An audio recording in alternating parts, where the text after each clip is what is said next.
Перед стартом матча ребята тщательно разминались, отрабатывая удары, технику владения мячом и тактические элементы игры. Видно, что маленькие спортсмены настроены серьезно и показывают настоящую страсть к футболу.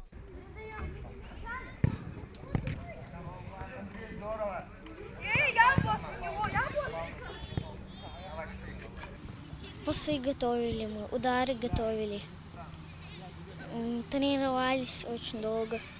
Отрабатывали футбол, отрабатывали 1 на 1. А можешь рассказать, какую позицию ты занимаешь в футболе? Ты нападающий, может, вратарь? Нападающий.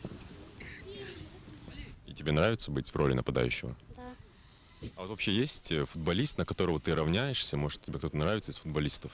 Да. Ламин Ямаль.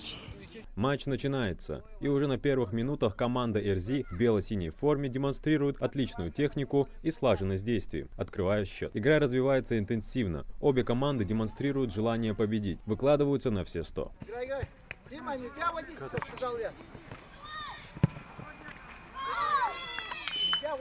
Заявку на участие подали 7 команд, и из них будут отобраны 3 лучшие. Они будут играть по круговой системе, что позволит каждой сыграть со всеми из турнирной сетки. Организатор матча – антитеррористическая комиссия при администрации города Магаз. Соревнования традиционно проходят в День солидарности в борьбе с терроризмом. Спорт – это очень мощный инструмент, и воспитание, кроме физической составляющей, да, еще воспитание патриотическое. Это некий такой вариант эффективного напоминания детям о славных датах, о важных датах в истории прошлого, в истории настоящей, на примерах. Поэтому такие вещи напоминаются детям лучше. Ну, собственно, говорят о здоровье. И футболисты, собственно, играя в футбол, становятся футболистами. На это мы рассчитываем. Футбол имеет в Республике Ингушетия популярность достаточно высокую, серьезную.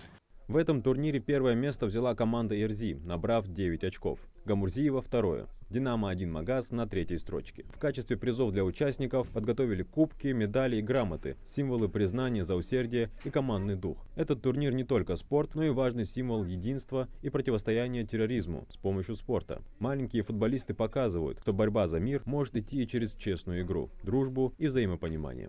Адам Гуражев, Мухаммад Индиев, Магаз 24.